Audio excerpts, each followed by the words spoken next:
All right, guys, we are diving in. We're going to go into one of the most requested G-Force topics of all, and that is how to attract and retain top talent. It's going to embody getting to ask Chris all of your questions on how to deal with your employees, how to find the good ones, how to be patient, how to actually like working with people. How can you set up a system for success for attracting and retaining top talent? Let's go. All right, we've got Chris Allen here, who's an introduction from Justin Batt, and Justin Batt is a G-Force member again, now that whatever season is over. A little background on him. He's the founder and principal of Always About People. Chris grew up in the Chicago area, but has called Charlotte home since 2000. With 20 years of experience in rapidly growing organizations, Chris has developed an ability to build culture and develop leaders. I think all of us need to learn this. Guys, Richard Branson's secret, how he can own 300 companies underneath the Virgin brand, live on an island, go play, go do cool adventures and all the stuff in the world. He told me, number one thing is to be able to attract and retain great people. If you can, you don't have to micromanage. Type a 2 if you're interested in not having 2 people do one job because you don't trust the number one person to do it. This is probably one of the best things you can learn as an entrepreneur. So I really hope y'all pay attention. Chris has been part of scaling multiple organizations. He spent time in leadership role at Elevation Church. And in 2015, he joined Movement Mortgage as their chief talent officer, as it exploded from 1,600 to over 4,000 employees. Over the past couple of years, Chris has established a vibrant consulting and coaching practice where he is utilizing his experience to help organizations build culture and develop people. And I have a confession, guys. I was trying to prep for this call with Chris, and it turned into like this whole therapy session. I was like, well, why do they do this? And why do they do that? And I just get, and having employees can be a very growing experience. Not everybody's a Tory. Not everybody's Brit. Not everybody is as wonderful as your top talent. So how do you build them and develop them into being leaders? How do you encourage and empower them into being wonderful people versus just wanting to destroy them all the time, right? We're here to encourage. We're supposed to be forces for good. We got to do that internally as well, even when we're frustrated. So he was giving me some amazing tips. And I was like, write these down right away. And then we ended up saying, we just need to do some more one-on-ones together. With that, welcome Chris Allen to the stage. Chris, are you here? I am here. Can everybody hear me? Yes. We're good? Yeah. All right. Well, it is an absolute honor to be with you. Let me just make sure that I can take over this quickly. Yes. Are we good? Yes. Does it look okay to everybody? No, just hit present. Hold on. Yeah, you'll have to go back in and then hit present. I did, and now, sorry. Share. Let's try. All right. Well, you want to drive? Sure. Because Absolutely. For some reason I'm on present and it wants to show my whole screen. So. Well, let me hide the pictures that aren't. No, I'm just kidding. Let me get back in here. Hang on a second. All right. Let's go. Okay. Well, sorry for the technical glitch, friends, new friends. I heard a great quote already in my time on the call. I joined about, I don't know, maybe 40 minutes ago or so. And Whitney was quoting, I believe, Jeremy in consistent and intentional wins the race. And so maybe I'll pick up right where they left off. And this conversation about people in general and talent is my passion. But I'm going to start with the problem. And the problem is everyone's talking about the Great Resignation right now. And I think it's really interesting because the data suggests otherwise. So the chart that you're looking at right now is actually from the US Bureau of Labor and Statistics, and it is what they refer to as the quit rate. And if you go back and you go to all the way to 2009, which obviously was the recession, and you look at what's happened with the quit rate, you'll see that in the years leading up to 2009, it was pretty high already. But now over the last 10 years or so, we've been on a steady linear incline, but for the pandemic where we saw this little blip. And the point that I want to make for everybody is that regardless of whether this pandemic had happened or not, we would still have the same issue with the quit rate. And so while everybody's talking about this big issue, what I would like to say is that this has been a problem for a long time, and it's been steadily getting worse. And so while I start with the problem, let me help you see some statistics that can back up why this problem has been. So all the way back in 2010, and we can go to the next slide, you'll see that the Gallup organization said, hey, 12% of employees strongly agree they have substantially higher overall well-being because of their employer. If I just reverse the statistic on you, 88% of employees would say that they're worse as a result of their employer. And so 10 years ago or 11 years ago, the Gallup organization realized that there was an issue. This is nothing new. You can go to the next one. And so the point is, even in 2017, the Gallup organization came out and said only a third of employees are actually engaged in work. And they also found at that point in time that 51% of people were actually at their desk looking for a new job or watching for openings. So while everyone's talking about the Great Resignation, we've seen this before. This has been steadily getting worse. And then as new research has come out about the next generation, we call them millennials. But if we're still talking about millennials, the millennials are now 40. So we should be just saying next generation. And so when you look at some of the data of what millennials are really looking for, they're looking for certain things inside organizations. And they believe that organizations should do a few things for them. We can go to the next one. When you look at the gray bars here about what organizations should try to achieve, you'll see that 36% believe the organization should really produce high quality goods and services, down to number 3, which is that organizations should enhance the livelihoods of employees.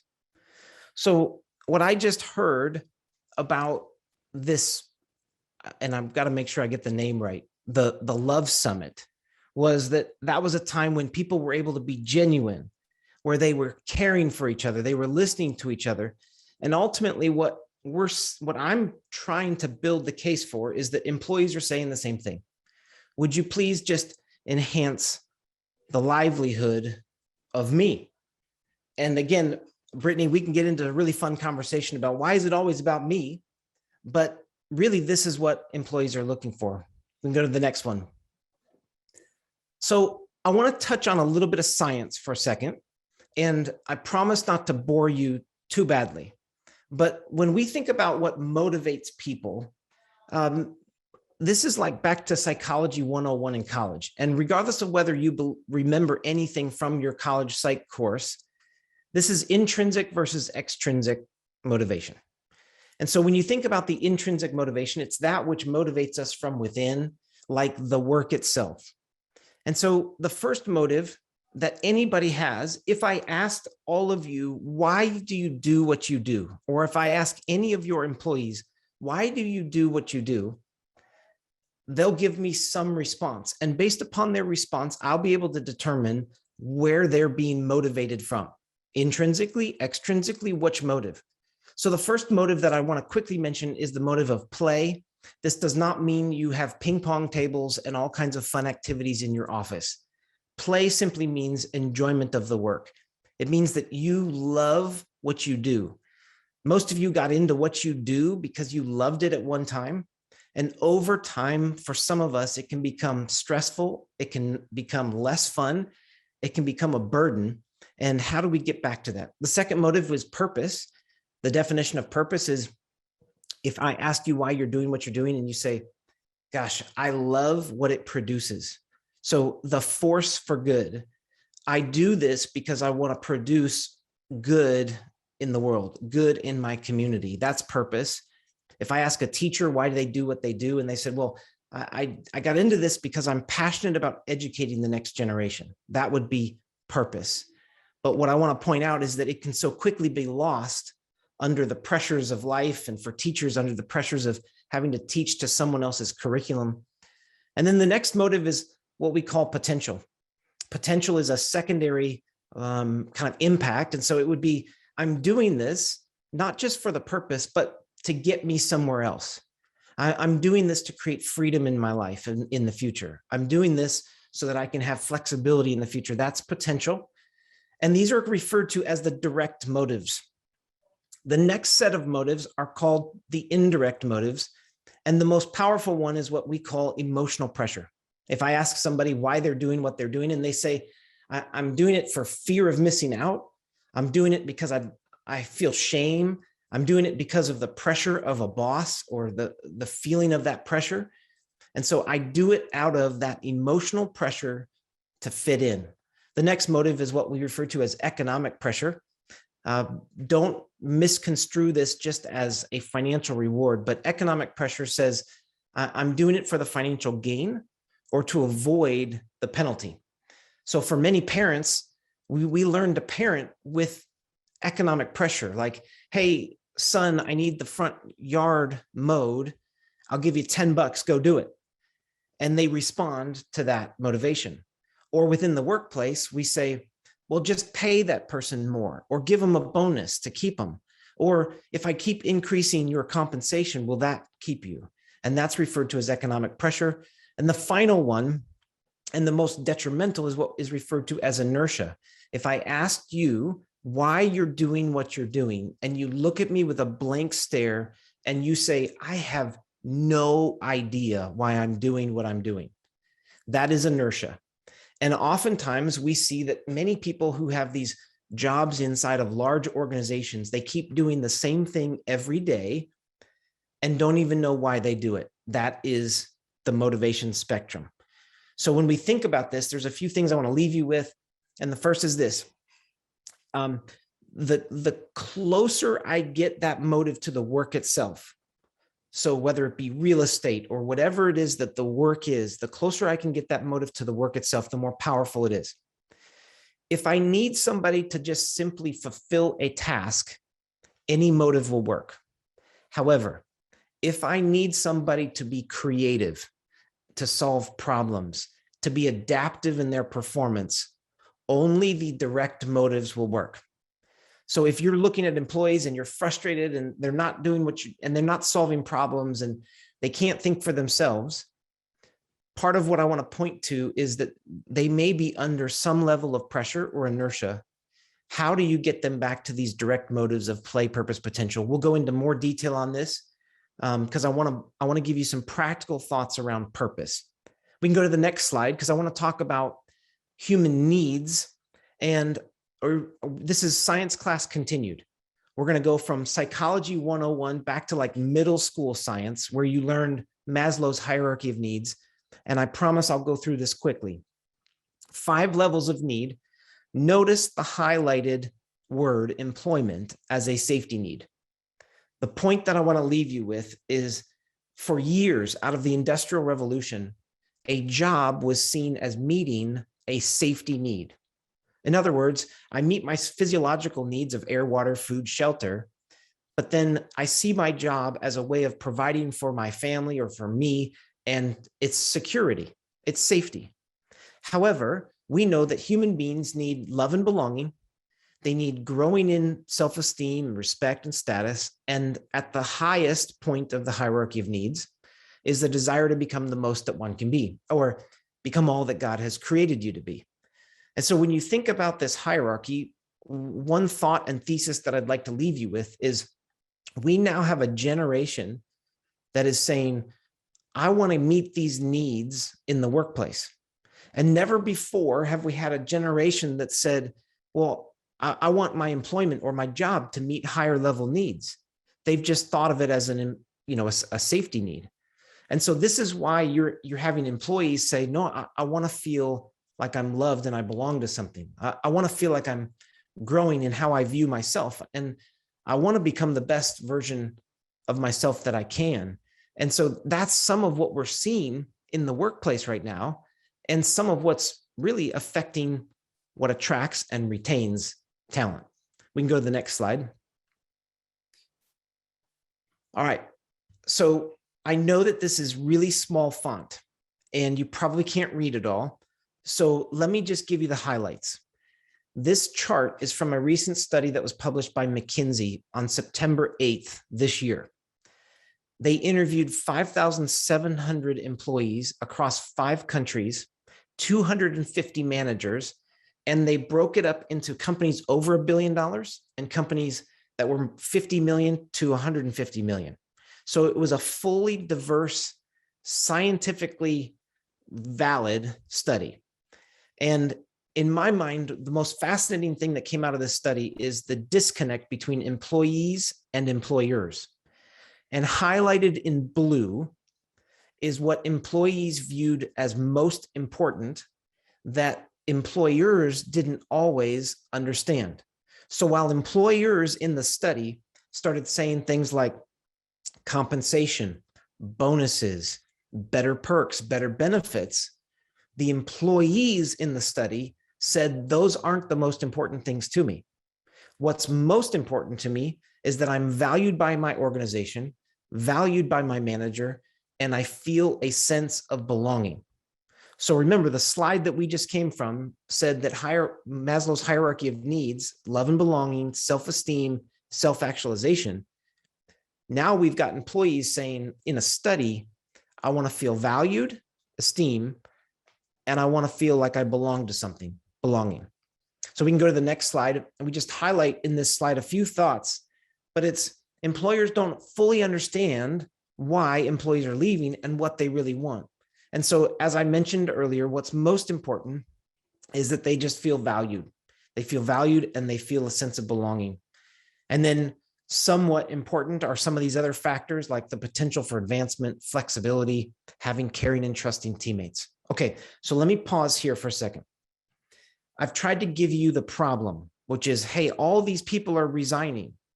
They're all leaving. Where are they going? Well, it's been a problem over 11 years or so. And we've documented this. So what are they looking for? Well, motivation.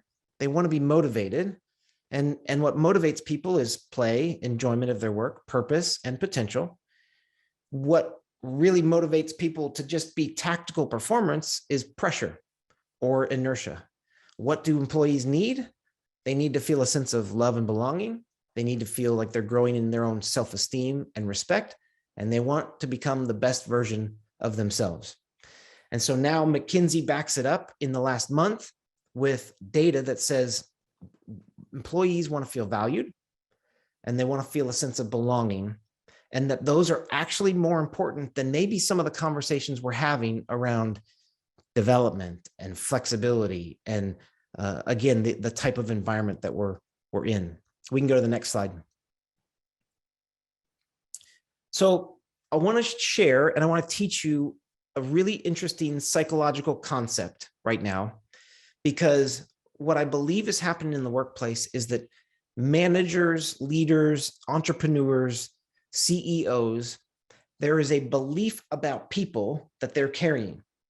And that belief was created through some experience somewhere. We can talk about human bias. We can go into all of that. But let me give you this idea called the Pygmalion effect. It actually came out of a study in 1965 where they studied first grade students. Some of you have probably heard about this study before, but in this study, they took these first grade students and they gave them an IQ test. And then they divided the group of students up by their scores, higher scoring students, lower scoring students. And then they told 2 teachers, you are going to teach to the higher scoring students, you are going to teach to the lower scoring students. And they went throughout that year, first grade, and at the end of the year, they re-administered the IQ test. And the results of the IQ test confirmed the higher scoring students scored higher at the end of the year. The lower scoring students at the beginning also scored lower at the end of the year. Here's the problem. At the beginning of the year, they randomized the group. They did not put the students into classes based upon their IQ scores. They were randomized scores. What the study confirmed is that the teacher's assumptions about the student's ability actually led to the student's ability. And so the point of the Pygmalion theory is that our beliefs about other people contribute to our actions towards them, which ultimately lead to their beliefs about themselves and then their actions back towards us. Let me sum it up with a really simple statement. What you believe about people will actually determine their performance and their behavior. And so your core belief about your employees, hey, we've gone to this remote environment. They're all going to take advantage of me. Well, if that's what you believe, you will probably act in a way that will bring about that level of performance. And so the challenge that I want to leave you with is, what is it that you believe about your employees? And can we do anything to change that core belief? Or where's that belief from? What's contributing to that belief? We can go to the next slide. Wait. All right. This is so good. So he told me about this. We went on a tangent for over an hour, and I was like, but I know you're right.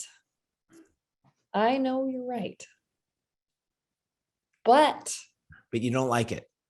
Well, what do you do when they have, because obviously this would work on spouses, this would work on friends, this works on family members. It's not just an employee thing.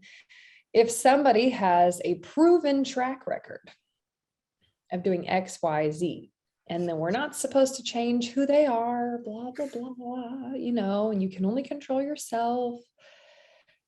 Tell me how to, all right, I'm going to pick one specific employee because nobody on here knows who they are.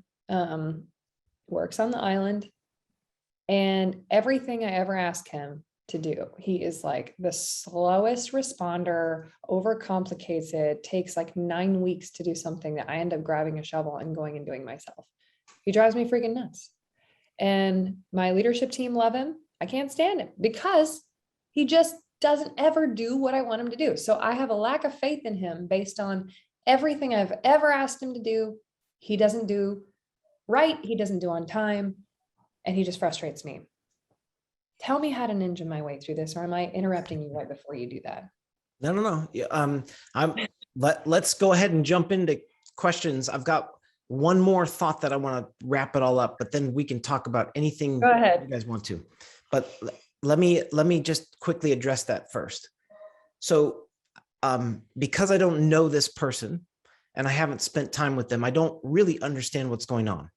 But if I take the scenario and I make a few assumptions, let's think through motivations first. So what would motivate this person to always screw up? Well, what I would tell you is that nobody rolls out of bed in the morning and goes, I can't wait to get to the island to really screw up today. And that's not what people do when they wake up in the morning. And so what I would say is just a core belief that I have is that this individual there's some confusion somewhere in the process. And I'm not saying it's always the manager's fault. I'm saying like, hey, let's just get to the bottom of understanding what's going on.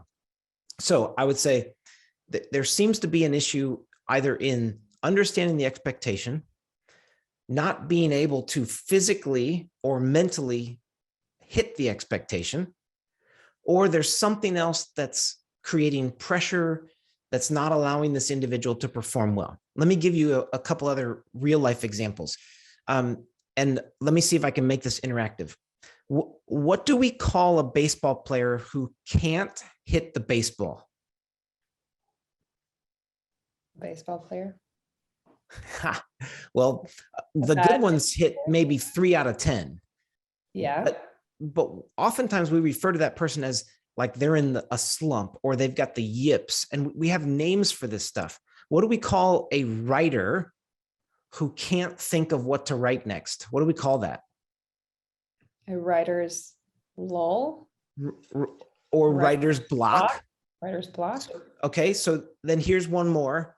What do we call it when an actor or actress gets on stage and forgets their lines? Who's got it? Stage fright. There we go. Right. We got it in the chat.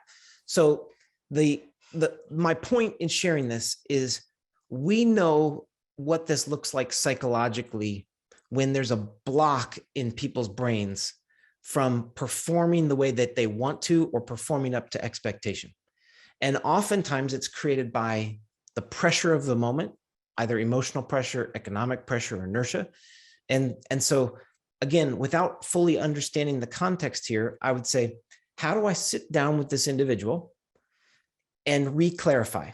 There were a couple things that you said, Brittany, that I don't know if they're true or not, but there were some superlatives used like every time.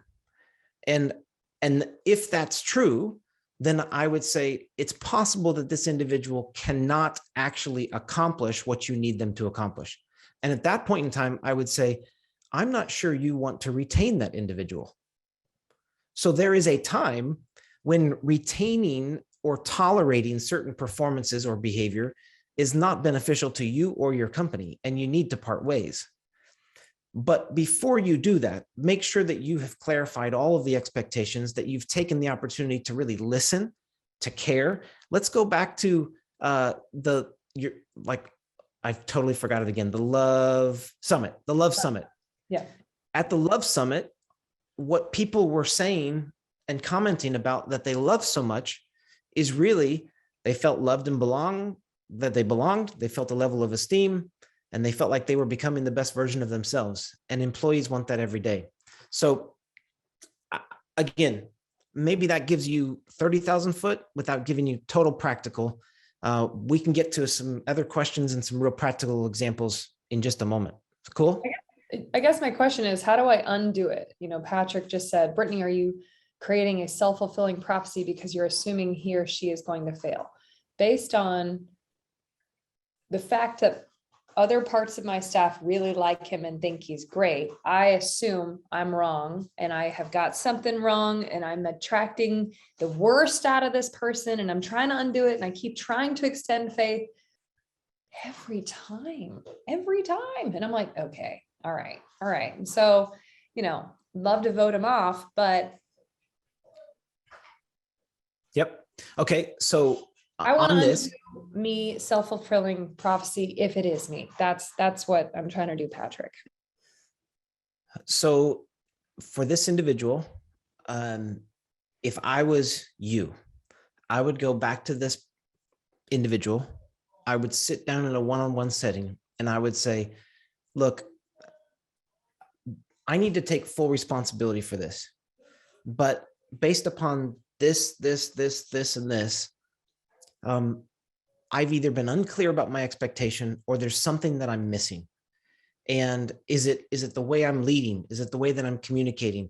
And I would encourage the leader in that situation to take the responsibility, because it allows you to remain the powerful person in the relationship. So you take the responsibility and you go, what have I done to create this? And then you give the person an opportunity to talk. And what might come out and what might uncover is if you can create a psychologically safe environment where this individual feels like he or she can actually say what's going on or what's creating the performance block or the motivation block or missing on the expectations. If I can create that psychologically safe environment, I'm going to give that person a chance to talk. And we're going to go back and forth about how I can re-communicate expectations going forward in a way that will hold him or her accountable. And at that point in time, if I've done everything I can to set clear expectations, regardless of what the other team members say, if we can't perform to an expectation that we've collectively set, that person's not going to work. Love it. That's helpful. Thank you so much. All right, let me just wrap with one slide and then we'll go straight to Q&A. I want to share this with you because I found it fascinating. But this was an article recently published end of July. Scott Dust just says, hey, there are only 3 ways that people remain committed or retained to an organization. The first way is what's called continuance commitment. And that is where you're just going to keep paying somebody more to stay. The continuance commitment, I would argue, is a form of economic pressure. I'm just going to pay you more, give you more reward, and hope that you stay. The second is normative commitment.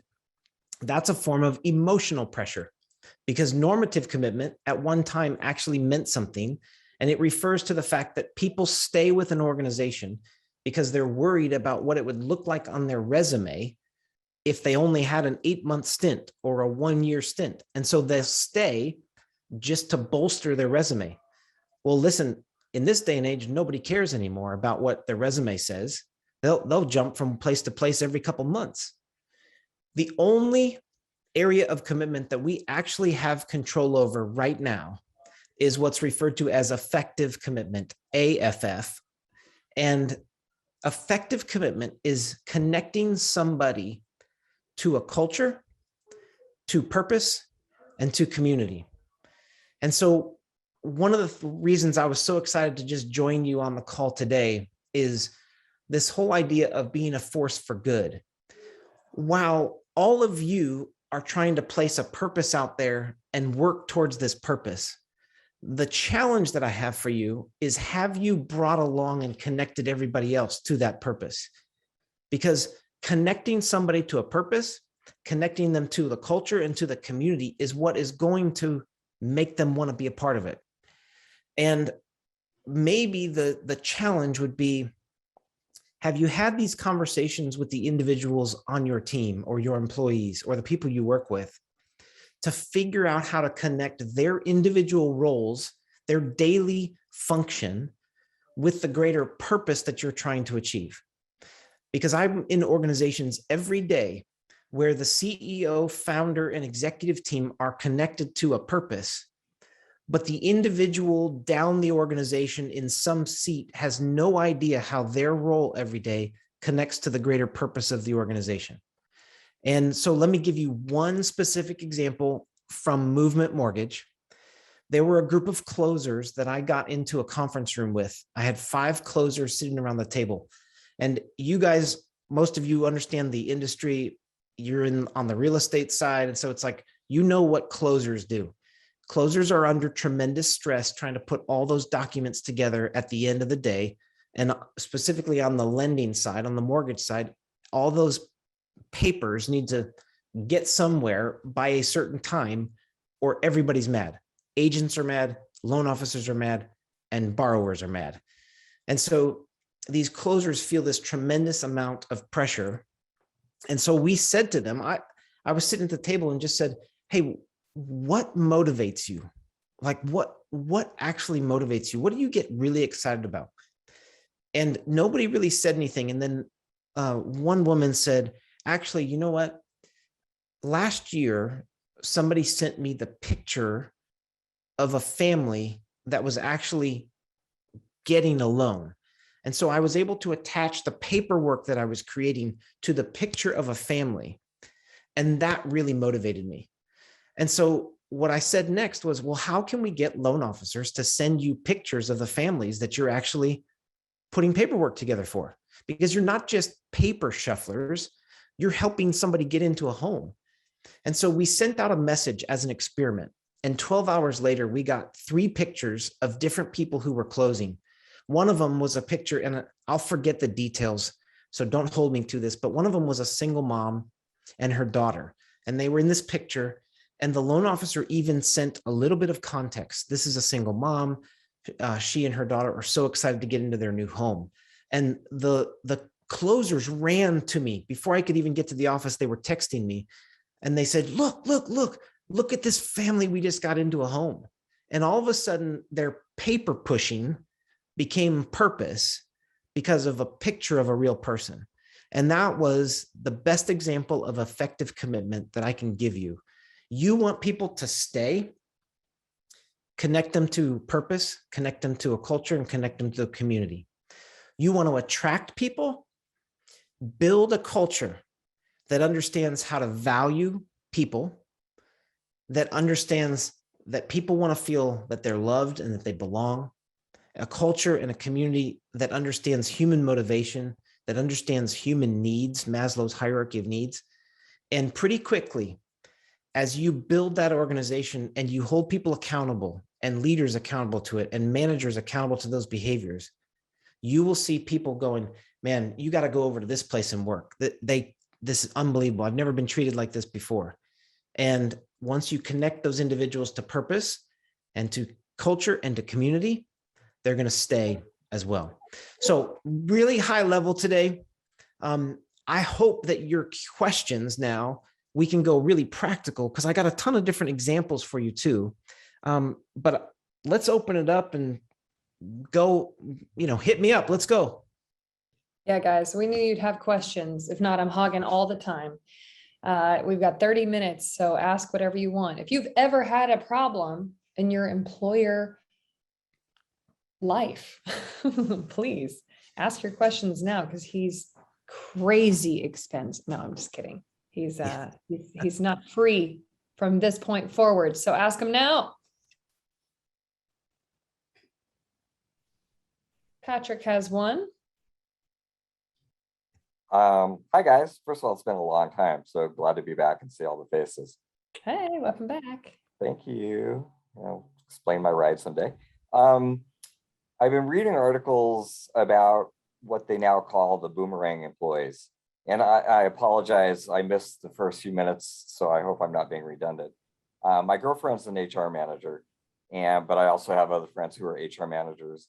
And it's kind of an interesting time where the employers in the past could pretty much ghost the employees, right? You apply for a job, you never hear back from them. You go 3-4 interviews, you never hear back from them. And now the world is totally switching, right? The employees seem to hold all the cards in a sense. They've come to a realization that things have changed. They do have options.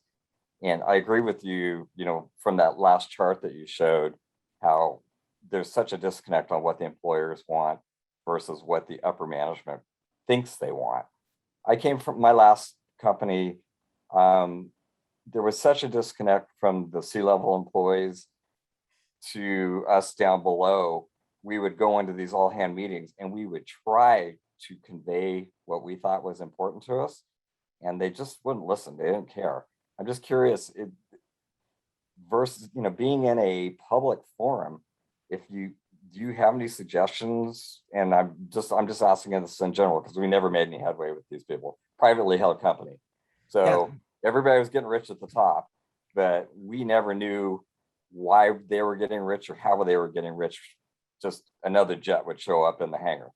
So, and I'm out of the job market right now, but I don't know. There may be a point where I'm going to go back in. I just want to make sure I don't end up with a company like that. All right, Patrick, can we go back and forth for a second? Absolutely. Okay, so, and I don't mean to put you on the spotlight, but maybe for the sake of everybody else, this will be fun. Why do those C-level leaders act that way?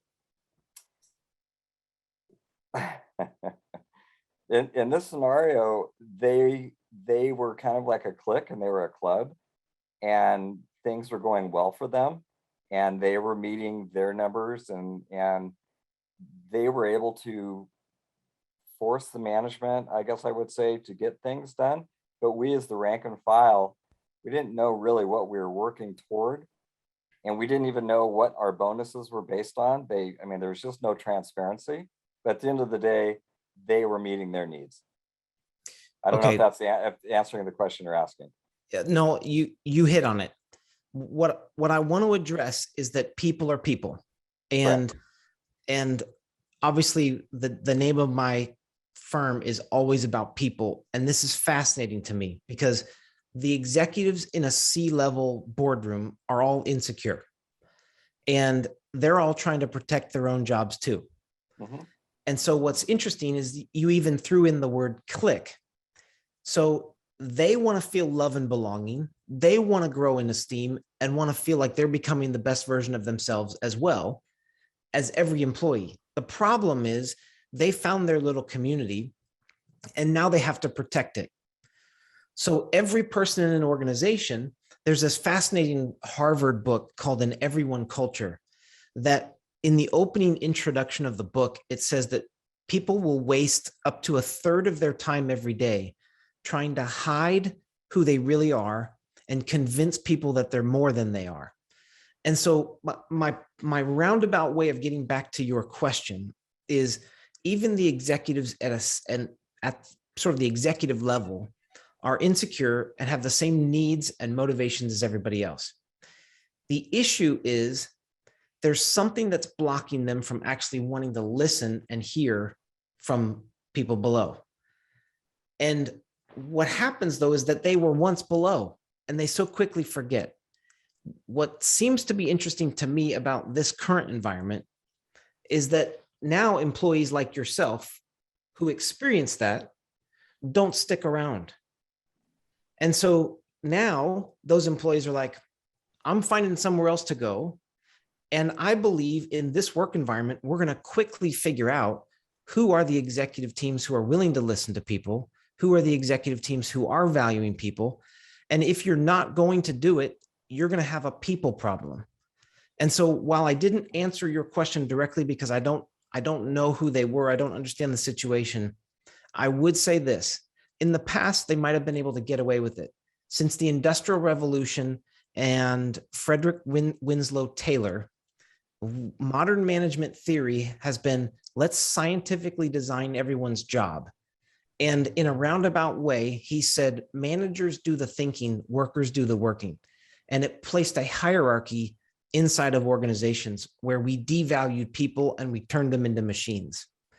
And some of what I believe is shifting is that these machines now are saying, we are people and we will vote based upon where we stay. And so again, Patrick, I think you brought up another topic. I don't know if I answered your question specifically, but I've given you a little more context. No, I appreciate that. I probably went a little generic. I mean, it was at the point where when I left my company, they said, would you fill out our exit interview? And I said, you know what? It's really not worth my time because you guys don't care anyway. So I doubt this will get beyond a lower level HR person. So what's the point? Okay, I just see that's going to be happening more and more these days. All right, you just turned that into a challenge for everybody else. If you are going to do an employee survey, an engagement survey, a culture survey, or anything, if you're going to ask people for their opinion, make sure you're going to do something about it. Because if you ask for their opinions and you don't do anything about it, you have essentially just proven Patrick correct.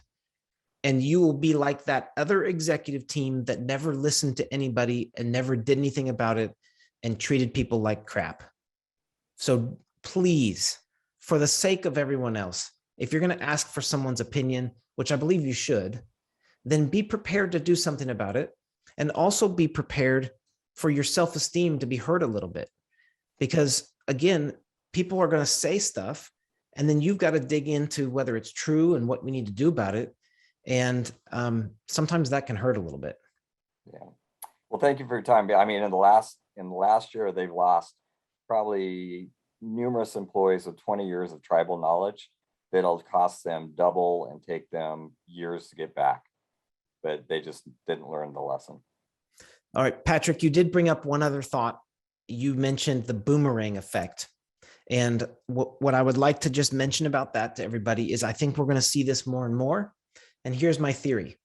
My theory is that you have people that through this pandemic have felt like maybe it's greener on the other side. People just like, if my organization isn't going to value me and I'm not really going to feel like I belong to anything, I'm going to go for the most compensation I possibly can. The problem is they're going to think it's greener on the other side. They're going to jump ship. They're going to get over to the next organization and realize, wow, I actually had it pretty good previously. That's when you're going to see the boomerang. Yeah, and from what I've read, that's a strategy that HR managers should be going after, is to try to get your old staff back with the tribal knowledge, because it's just going to be too hard not to. And like kind of suck it up and put your egos aside. My old company, I can't imagine doing that, but I'm reading other companies are going to. Yeah. Anyway, thank you for your time. I know Brittany wants to hit you hard. You're I welcome. know. I know. So good. Thank you, Patrick. All right. Who's next? Jenny Schaefer, welcome to the stage. Hi, thanks for taking my question, Chris. Yeah. I am in a time frame where we are expanding, we're scaling, we're hiring a lot of new people. For me, it's a lot of new people all at once. So I found myself probably micromanaging a lot, and there's been a lot of mistakes from a series of employees, and I blame myself first that I'm not letting them think on their own. So I'm trying to, I guess, with the new employees coming in, how do you balance being really specific what needs to happen, but also creating a space for them to think on their own? I guess right off the bat with a new hire, what do you recommend? All right. I had a bunch of thoughts spinning in my head. The first one is, this is like, I don't know if anyone knows the model situational leadership, but in situational leadership, you would look at somebody's competence level, and you would also look at their motivation level, and you would teach, coach, and lead them differently based upon their competency. So for a brand new employee who comes into my organization, they don't know anything, or maybe let me just use that as sort of the context. They don't know anything.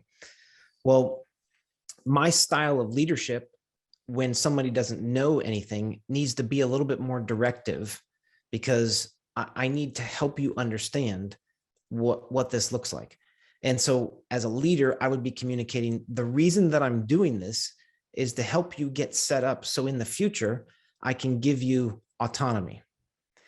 The next step that I would just say is treat it like an experiment, and think of this like raising kids. I wouldn't give my 4-year-old the keys to the car and say, go driving. Or I also wouldn't give a 14-year-old an unlimited curfew. And because they're like, they can't handle that right now. And so treat it like an experiment where you would give somebody a level of autonomy on something that can't take the company down. So, like give them something where they can own it, but it's a taste of autonomy. It's not, you're not delegating everything away yet, because if we take a new employee who has low competence in whatever we're doing, and we give them and we fully delegate and we take our hands away, that actually turns into a level of emotional pressure for that person, because now they feel like, oh my gosh, I'm carrying the weight of this. And so emotional pressure now, and I didn't give this stat earlier, but it can decrease performance like 25 to 30%. So now somebody feels the pressure of what they're carrying. I'm going to let somebody down, and that decreases performance. So back to your question, I would make sure that the onboarding was really good. I would make sure that people feel like they are loved and they belong.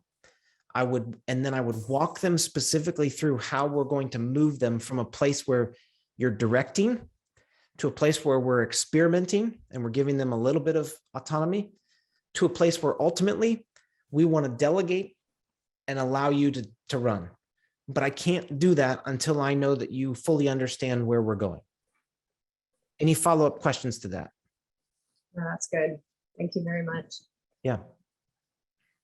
But for everybody else, I love to refer to this as experimentation, because we know what experimentation looks like in a science lab. You have a theory, you test it out, and sometimes your hypothesis doesn't work. So then you have to rethink and reassess and then reset the expectations. In an organization, the same thing needs to happen constantly. We refer to it as the performance cycle. So be constantly experimenting with employees, giving them a little bit more, test it out. Did it work? No, rethink it. If it worked, give them some more. And that's kind of this performance cycle? All right. I have a really good question, but I want to let somebody else go next. I have a quick question, but I need you to go back a couple of slides, if that's okay. Go back to the slide where it had like play, purpose, Motivation. motivation. Yeah. One right there. Stop. Okay. So my question about just hearing you speak, and I've heard the word motivation over and over. So when writing a hiring ad, the actual verbiage, self-motivation, is really non-existent anymore, correct? Because I'm just thinking, like, if people are quitting and it's because and we want to keep them for the direct motives, and they're excited about the play and the purpose and the potential, those are the things that they're staying for, and the culture, the purpose, and community. My question would be, what are some best practices for employers to actually implement these things to keep the people there? And then maybe when writing an ad, no longer using the self-motivated, because now I'm like rethinking, like, you get what you ask for, right? So like if you are very, strategic about the verbiage when placing ads, when looking for people, maybe if I could change some words, it would be better. So just what are your thoughts on that? My first thought is that's an awesome question. The follow-up to that would be, you're absolutely right. So let's tackle the job ad first. So if we know that people will ultimately be the most creative and the most adaptive if they are tied to the direct motives of play, purpose, potential, then for whatever role I'm hiring for, I need to figure out what behaviors will be required in this role, and how do I write an ad to attract those behaviors? So let's say you need somebody that's highly administrative. Well, a person who's highly administrative loves things like, hey, if you love a desk that is perfectly clean at the end of the day, you're the one for us.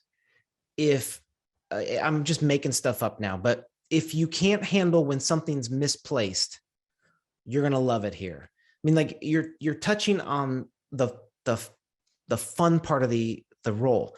Let's say that you're looking for a salesperson, and in the ad, a salesperson picks up, you will have no flexibility in your role, and you will be behind a desk all day long. You will never attract a salesperson based upon what is fun to them. That salesperson is going to be attracted to competition, to constantly changing environments. And again, I'm making some assumptions here, but just go with me. If I want to attract someone around purpose, I would say, here's what we're about. And if you want to have an impact on your community, if you want to be a part of a winning team, if you want to get people into homes, if whatever that is, drive that ad to purpose. And then the potential would be, we have an organization of people where we're constantly giving them opportunities to learn and grow and participate in things. We hope that while you're here at our company, you don't just come in and stay in that seat, but you become even more powerful leader, that you become the most that you can be, however you want to phrase that. That's the attraction part, the job posting. For the retention part, which was your part B of your question, I would say, oftentimes over time, people lose this idea of fun in their work. And so what got them into something because they were passionate about it, under the pressure of what's happening, whether it be financial, emotional, or whatever else, people begin to lose the fun and the enjoyment. How do you encourage getting that back? A couple examples would be just getting the team together and thinking about having people write out, hey, why did you get into this? What attracted you to this industry in the first place? Reminding people of what it was that really drew them in. Remind them of the purpose. Make sure that each person in the organization understands how their individual role affects the outcome of the organization, or affects profitability, or affects whatever, that you're, the force for good, whatever it is. And then potential, I would again be saying, highlight stories of people in your organization who have grown, who have learned, who have developed, who have reached other heights, who have gone out and started their own business. Highlight stories of people who have become other things. And that signals to people, hey, this is possible. There's an opportunity for growth here. So I know that there were some other questions. I'll stop there. Crystal, did you have anything else you wanted to ask? No, that was great. Thank you so much. I right. appreciate it.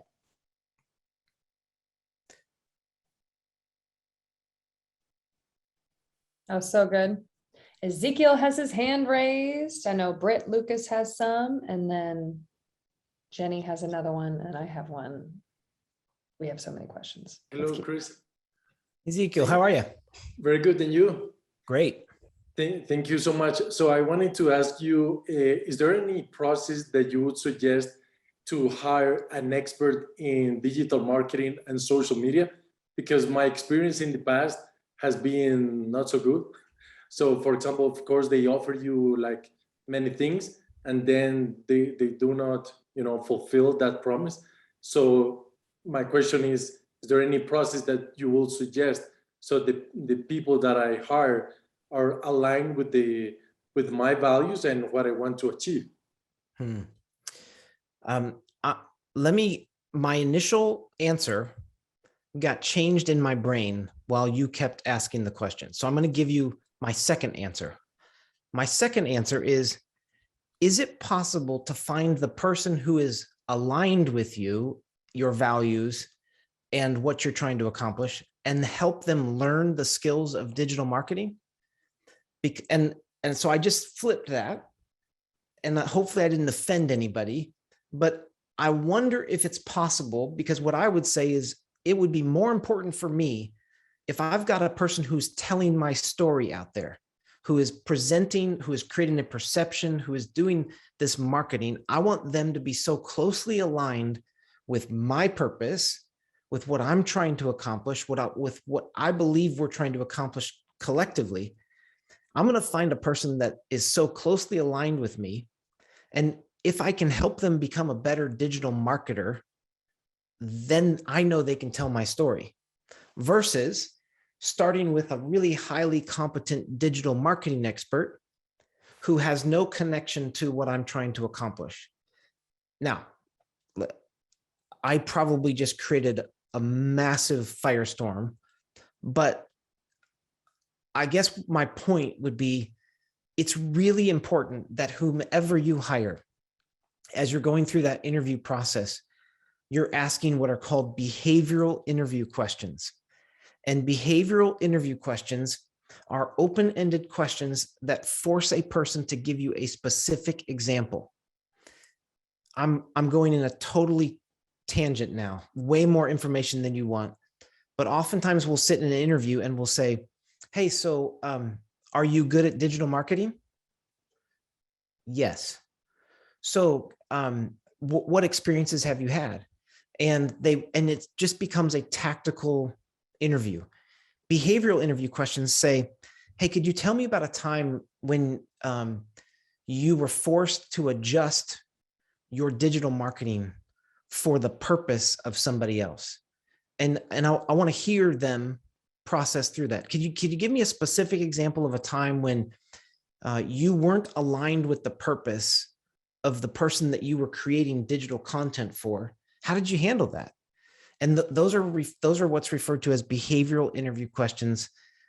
You're essentially asking them for a specific example, and you are asking them to give you something with details. And then they're not lying. They're not making anything up. They're actually giving you stuff that's really happened. I was not planning on talking about interviewing today, but there you go. Thank you. Thank you so much. Yeah. Love it. All right, Craig Levine. So, Chris, and everybody, you guys are asking great questions. Let's bring it right up. So, I have some fears around hiring and yes, I do actually have a little bit of a fear, because you pour into somebody, and just the word hiring, I don't want to hire someone. I want to find someone that's aligned with me. So just when I'm out looking and shopping for someone that's looking for a paycheck, I'm already starting in the wrong bucket. Thoughts around that? Is opportunity a factor? You know, like I'm literally looking for a Tory, which I know it's a joke around here. But you know, like what might you have to say about your first hire, your first like I was thinking I need to call him a personal assistant because I've had him do so many things. Okay, couple things. First hire is oftentimes a person with they're a utility player. They can do anything, and oftentimes what happens is I go into organizations when there's about 50 people. And the issue is then like, hey, I've got this person that I hired first. They can do a lot of things. What do I do with them now? Okay, so let me rewind. You're looking for somebody who's a utility player who aligns with you. And so if you go and look for specific expertise, that might be more difficult than finding the person who is aligned with you. So I'm actually in the process of doing this exact thing for me right now. And I'm looking back over my career and the people that have been on my team before, and I'm thinking, who has the skill sets that I don't have, that I need in this season, that I know understands my heart, the way I think, the way I care about people. And that's the person that I want to go after first. So I don't know, did I answer your question? I think you gave me some more confirmation that you know, this is a difficult task, and the utility player I think was helpful as far as the mindset. Any 2 cents in like actually putting that job out, or keep working the network and looking for the person to appear? All right. Or So- college age, like it would be a great opportunity for someone with a marketing degree, but nothing else. But I don't know. Okay. So I like to tell people, think of the organizations that already produce people who align with your values. So let me just give you an example. It's like, and this one will be bad, but let's just use Chick-fil-A. So Chick-fil-A trains people in a certain way. They have certain values and they produce a type of product out of that. If that person is aligned with the values that I want in my organization, then I just need to start looking for people who worked at Chick-fil-A. If there's a college or a university program that aligns with your values and has a specific program in marketing or digital marketing, and you know that the people who go to that college have a certain set of values. By the way, all communities are formed by common values. So you can oftentimes find the people that you want in places that share your values. So churches are a great place to find people who share certain values. Chick-fil-A, certain colleges and universities. And so again, when you think about what's happened during the pandemic, a lot of service staff, both at restaurants and in the hotel industry, have moved on, because I think that's a great place to go and find people who have customer service. They know how to serve people. And so again, what I would say back to your job ad, or just keep looking in networks, I would do both, but I tend to discount job ads because job ads attract people who are looking for a job. Yeah, it seems like it's like inviting a distraction. Sometimes that's correct. I want people who aren't looking for a job, and I want to steal them. Yeah. Thanks, Chris. Yeah, but if they're stealable, he cheats on her, he'll cheat on you. I mean, well, you give them a better opportunity was my thought. Okay, so Craig, you've just now hit on economic pressure. And Brittany, this answers your question. If you steal them because you've attracted them with an extra $5,000, they will leave for an extra $5,000. If instead you have attracted them because of play, purpose, and potential, and they believe that they will receive that in your organization because they will feel valued and they feel belonging, they won't jump ship. Awesome. Same thing with people, I guess. Interesting. I'm not leaving G-Force. I get a lot of value here. I can make a comment to Craig. When I was hired at the company I was last working for, I have a lot of technical background. And I was actually my vice president's third choice. But what she said, she goes, I can teach you project management skills that you don't have, but I can't teach you attitude, urgency, and the skill set to want to achieve and strive. And so even though people go, well, if he doesn't have this, she goes, yeah, but I can't teach those other facts. I can teach those skills, but I can't teach that innate behavior. And so that was one of the things she always looked for in an employee. Yeah. So yeah. Can't Anyway, cook. I don't know if that'll help you or not. That's good. I've used the disc in the past. I thought about using an Enneagram. Any 2 bits on that, Chris? I use the Enneagram, I use DISC, I use Predictive Index, I use Strengths Finder. Now, no one of them will give you exactly what you want. They are helpful tools, but that's about it. Many of them are based upon the same psychology around, oddly enough, motivation and needs. And they all basically say the same thing if you get to the root of them. So pick one and stick with it and become an expert. That would be my recommendation. I thought asking them to do the disc was great because it would just ask them to do something, see how quickly they did it, see how easily or uneasily they were to find it. It was pretty neat. That was in real estate. It's great. All right, I know Jenny's got a really good one, but I also want to ask mine, and we're out of time. Jenny, you there? Yes. All right, you ask yours, and then whoever wants to stay on for mine. When is the last straw to hire somebody, and what's the best way to hire someone? Yeah. Last straw. So I'm going to give you the non-HR response here. So I don't know what states you're all in, and I don't know what the state laws are. So this is not legal advice. If I feel like I have clarified expectations with somebody, and I have sought to understand where they're coming from, and I have then given them a second chance and re-clarified those expectations, if at that point in time we've had one-on-one conversations about what the expectation is, and I've given you 2 chances, you're gone. The best way is to sit down and say, I'm confused, because we have now sat down on 2 different occasions, and I have attempted to re-clarify this expectation, and I thought we were clear. I must have done something wrong, but it's obvious that this is not going to work. And I think it'll be best for both of us, because obviously you're not happy. There's some disconnect here for you. You'll be happier and more motivated somewhere else.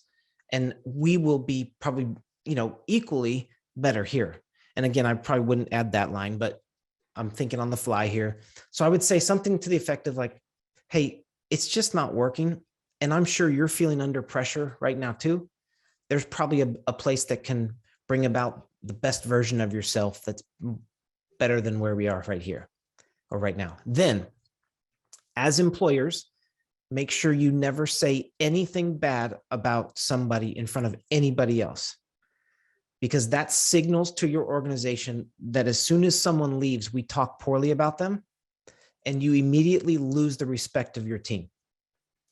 So do not say anything publicly bad about anybody. You just bless them on to whatever's next. You do it graciously.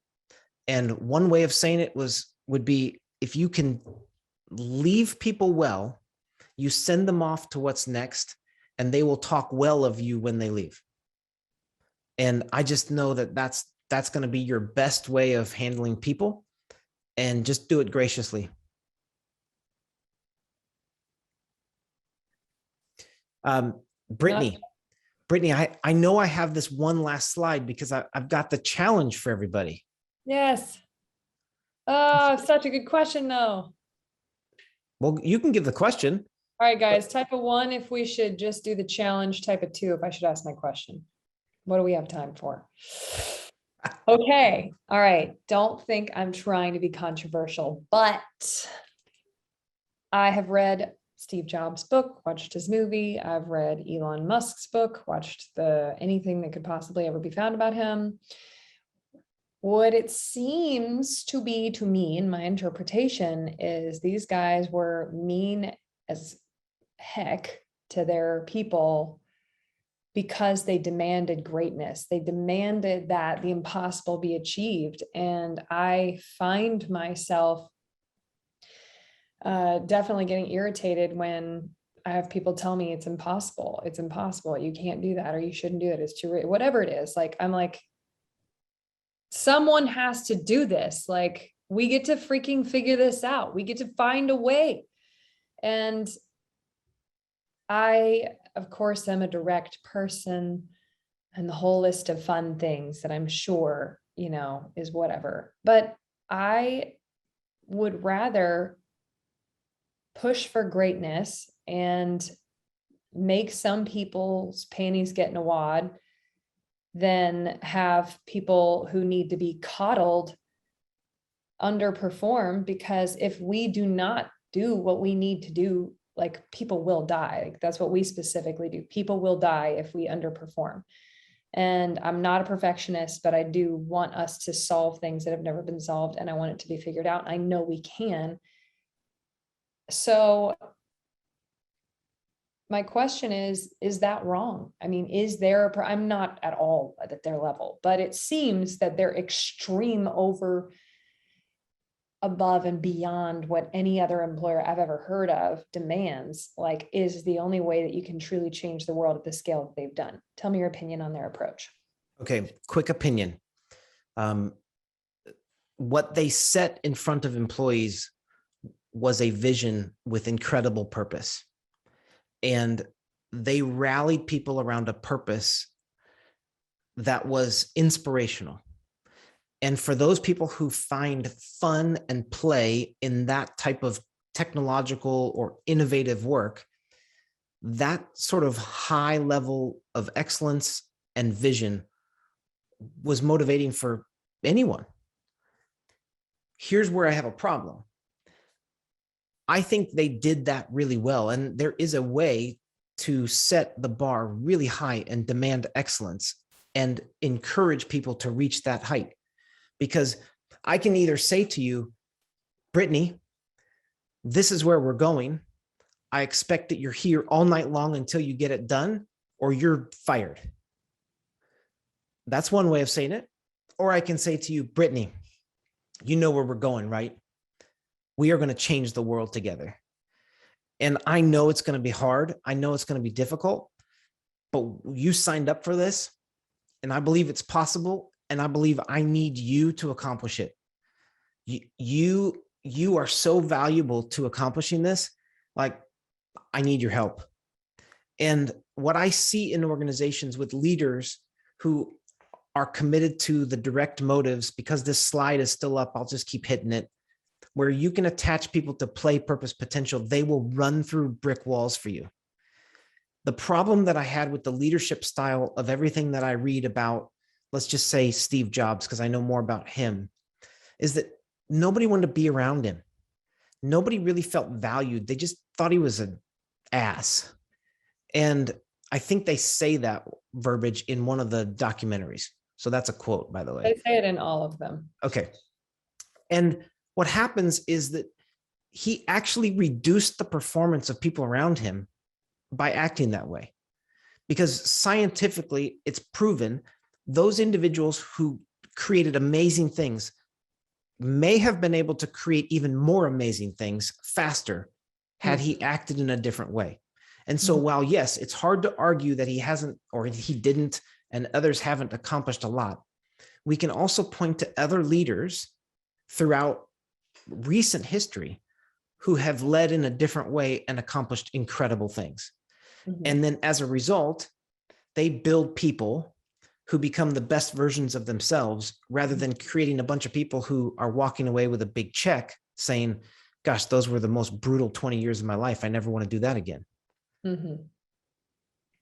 I like that approach. That's definitely something I feel more comfortable with. And that's, we're a heart-centered, purpose-driven organization I've always wondered if I was wrong being too kind or too whatever to be able to get that level of excellence out. So that's encouraging. Thank you. So to everybody, don't conflict